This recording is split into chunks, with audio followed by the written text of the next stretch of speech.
नमस्कार आमी दीप शुरू करছি আজকের বিশেষ প্রতিবেদন পুলিশের সারাদিন। প্রথমেই যে খবরের দিকে চোখ রাখব, শুক্রবার দুপুরে মুর্শিদাবাদের জলঙ্গি থানার সাহেবরামপুরে অভিযান চালিয়ে প্রচুর আগ্নেয়াস্ত্র উদ্ধার করে পুলিশ। পুলিশ সূত্রে যেটা জানা যাচ্ছে, ধৃত দুই অস্ত্র কারবারির নাম জয়প্রকাশ মণ্ডল ও সুরজ মণ্ডল। দুইজনেই কিন্তু মালদার বৈষ্ণবগড় থানা এলাকার বাসিন্দা। তাদের কাছ থেকে এমনটাও জানা যাচ্ছে যে তাদের কাছ থেকে 4টি 7mm পিস্তল, 30 রাউন্ড গুলি ও 4টি খালি ম্যাগাজিন বাজেয়াপ্ত করা হয়েছে। ধৃতদের শনিবার যে 7 দিনের পুলিশ হেফাজতের জন্য আবেদন জানিয়ে বহরমপুর জেলা আদালতে তোলা হয়। আজকে আমরা এসওজি মাধ্যম থেকে একটা খবর পেয়েছে, তার খবর পেয়ে থানার টিম, আমাদের যে ওসি আছে, পিসি অফিসার আছে, ওরা গিয়ে একটা রেড করেছে। রেডের মাধ্যম থেকে আমরা দুটা আসামি ধরেছে। আসামির নাম হচ্ছে জয়প্রকাশ মণ্ডল আর সুরজ মণ্ডল। ওর কাছ থেকে আমরা 4টা আর্মস পেয়েছে, 7mm পিস্তল যেটাকে আমরা বলি। তার সঙ্গে আমরা 8টা এমটি ম্যাগাজিন পেয়েছে আর 30টা 30 লাইভ অ্যামুনিশনস পেয়েছে। এটা রিকভারি করার পরে, প্রপার সিজার করার পরে আমরা একটা কেস রেজিস্টার করেছে, Jalangi case number 223/25 dated 2/5/2025 under section 25(1A)/27/35 arms act.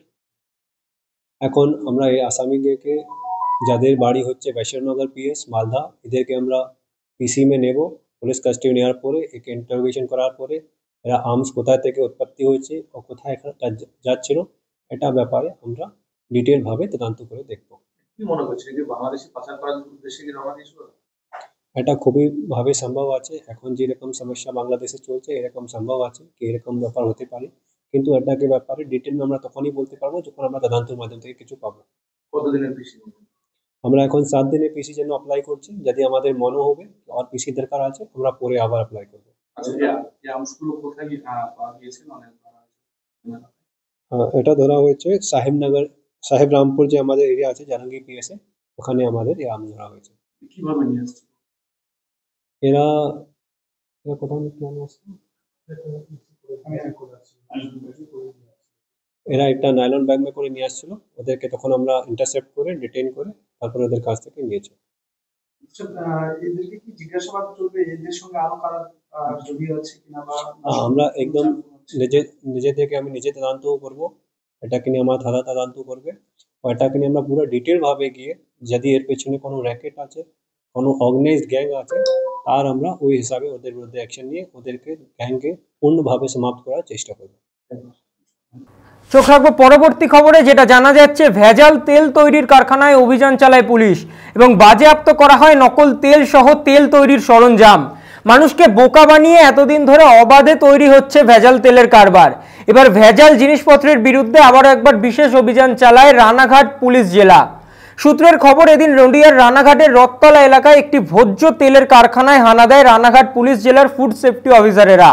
এরপর বেশ কয়েক ঘন্টা তল্লাশি চালিয়ে বাজেয়াপ্ত করা হয় ভেজাল তেল সহ তেল তৈরির সরঞ্জাম। তদন্তে উঠে আসছে, যেটা জানা যাচ্ছে ওই কারখানার মালিক ভাবেশ চৌধুরী মালিকানাধীন এই ভোজ্য তেলের কারখানা। বিভিন্ন রাসায়নিক মিশিয়ে তৈরি করা হতো ভেজাল তেল, এমনটাই জানা যাচ্ছে। এরপর বাজারজাত করার জন্য নামি দামি কোম্পানির স্টিকার ব্যবহার করা হতো এবং এই ঘটনার জেরেই এখন বর্তমানে বাজেয়াপ্ত করা হয়েছে তেল এবং তেল তৈরির সরঞ্জাম। পরবর্তী যে খবরে নজর রাখবো, রেলের জবরদখল উচ্ছেদ অভিযান শুরু হয়েছে মালদায়।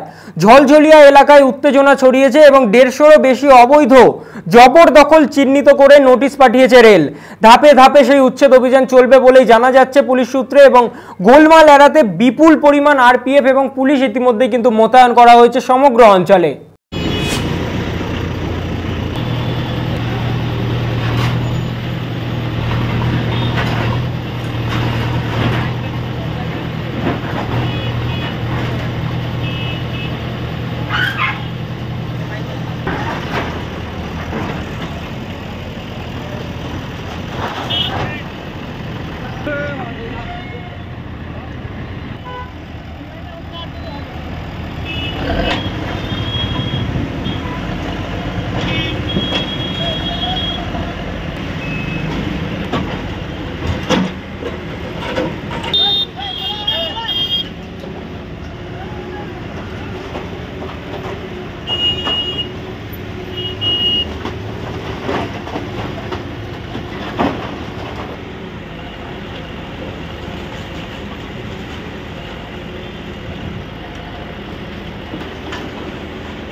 চোখ রাখবো পরবর্তী খবরে, যেটা জানা যাচ্ছে মুর্শিদাবাদের সীমান্তবর্তী লালগোলাতে উদ্ধার হয়েছে বিপুল পরিমাণ হেরোইন।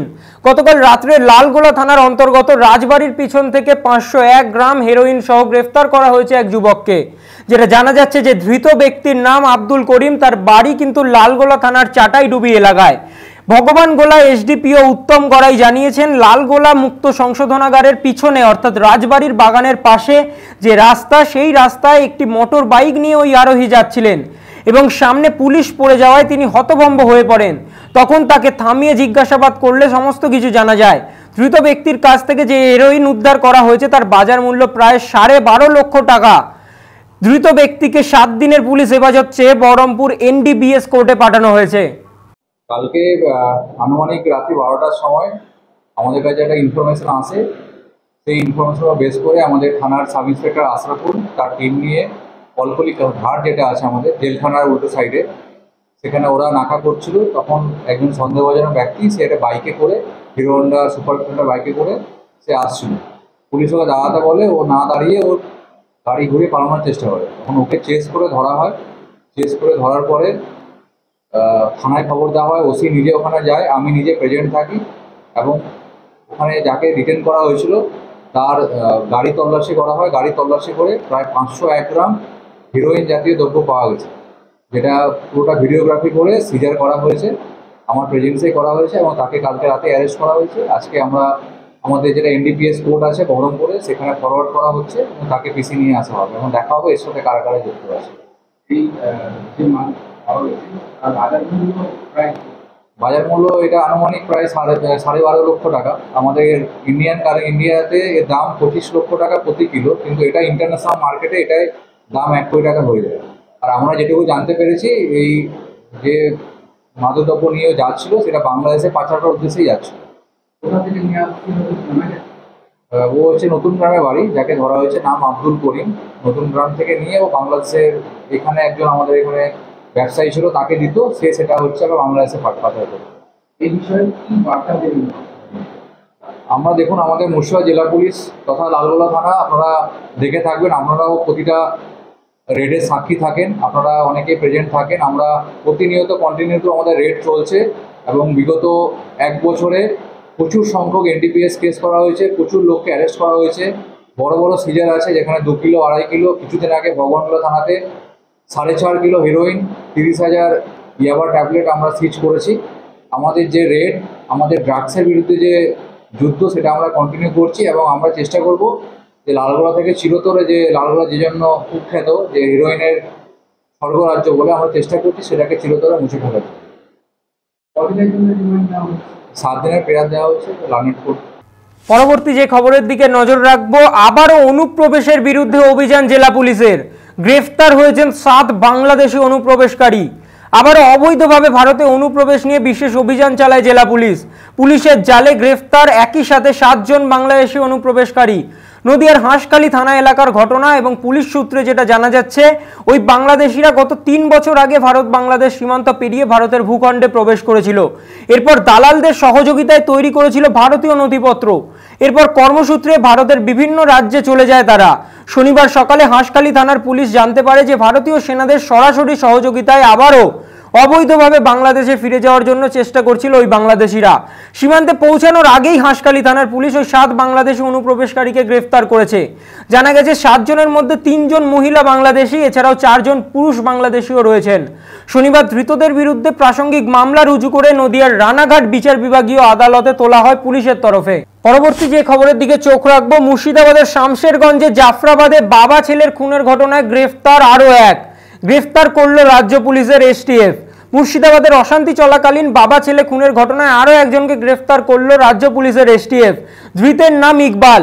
এসটিএফ সূত্রে খবর, শুক্রবার হাওড়া স্টেশনে তল্লাশি চালিয়ে ইকবালকে গ্রেফতার করা হয়। শনিবার সকালে জঙ্গিপুর আদালতে পাঠায় এসটিএফ ও পুলিশ।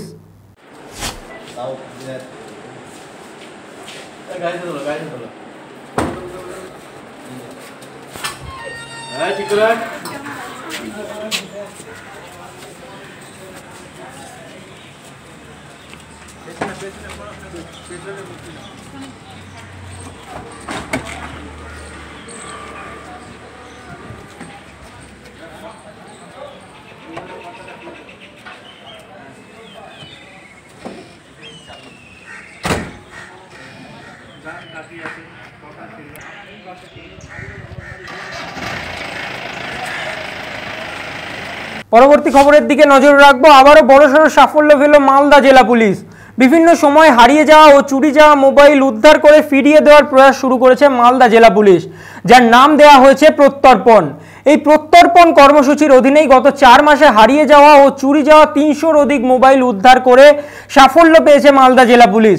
জেলা পুলিশের মোবাইল রিকভারি সেল জেলার বিভিন্ন থানা এলাকা থেকে উদ্ধার করে প্রায় 310টি হারিয়ে যাওয়া মোবাইল। শনিবার সেই সমস্ত মোবাইল প্রত্যর্পণ কর্মসূচির অধীনে থাকা দাবিদারদের হাতে তুলে দিলেন জেলা পুলিশ সুপার প্রদীপ কুমার যাদব। বলছি, মোবাইল পেলেন, কেমন লাগছে বলুন? খুব ভালো লাগছে, তবে ভাবিনি যে পাবো। মানে প্রায় 3 বছর আগে মোবাইল হারিয়ে গিয়েছিল হাট থেকে। তো পশ্চিমবঙ্গের সরকারের পুলিশ প্রশাসন যেভাবে উদ্যোগ নিয়ে আজকে মালদাতে 310 জনের মোবাইল ফিরিয়ে দিচ্ছে, সত্যি আমরা খুব আপ্লুত। এবং মোবাইল হারিয়েছিল 4/9/2024 মধ্যরাত্রে বাড়ি থেকে চুরি হয়ে গেছিলো আর কি মোবাইলটা। তারপরে আমি ইংরেজবাজার থানায় জিডি করি। জিডি করার পর 7 মাস পরে মানে আপনার গতকালকে এসপি অফিস থেকে ফোন করা হয়েছিল যে আপনার মোবাইলটা রিকভার হয়েছে, মোবাইলটা পাওয়া গেছে আর কি। প্রশাসনকে এবং এসপি অফিসে যারা মোবাইল রিকভার করে তাদেরকে অশেষ ধন্যবাদ। চোখ রাখবো আজকে শেষ খবরে, যেটা জানা যাচ্ছে বিনা অনুমতিতে সুকনা সেনা ছাউনিতে ঢোকার চেষ্টা করার অভিযোগে গ্রেফতার করা হয়েছে এক আফগানিস্তানিকে। মাটিগোড়া থানা এলাকার সেনাবাহিনীর ক্যাম্পে ঢোকার চেষ্টার অভিযোগে গ্রেফতার আসিয়া খান। 33 কোর সেনাবাহিনী তাকে আটক করে মাটিগোড়া পুলিশের হাতে তুলে দিয়েছে বলেই জানা যাচ্ছে। ধৃত আফগানিস্তানি হলেও বেশ কয়েক বছর ধরে কিন্তু তিনি ভারতের অসমে চিরান জেলায় থাকছেন বলেই জানা যায় এবং ধৃতের পরিবার কিন্তু এখনও আফগানিস্তানেই রয়েছে বলেও জানা যাচ্ছে। সেনা সূত্রে ও মাটিগড়া পুলিশ সূত্রে জানা গিয়েছে ইদানিং মাটিগড়া মেডিকেল মোড়ে ঘর ভাড়া নিয়ে সুদের কারবার করত সে। সেনাবাহিনীকে এবং পুলিশকে ধৃত জানিয়েছে সে সুদের টাকা আদায় করতেই কিন্তু ক্যাম্পে ঢোকার চেষ্টা করছিল, কিন্তু বর্তমান পরিস্থিতিতে কোনো কিছুকেই হালকাভাবে নিতে চাইছে না এবং সেই কারণেই সেনাবাহিনী তাকে প্রথমে আটক করে এবং পরবর্তীতে মাটিগড়া পুলিশের হাতে তুলে দেয়। এই ধরনের আরও বিস্তারিত আপডেট পেতে চোখ রাখুন সংবাদ শিরোনামের পর্দায়।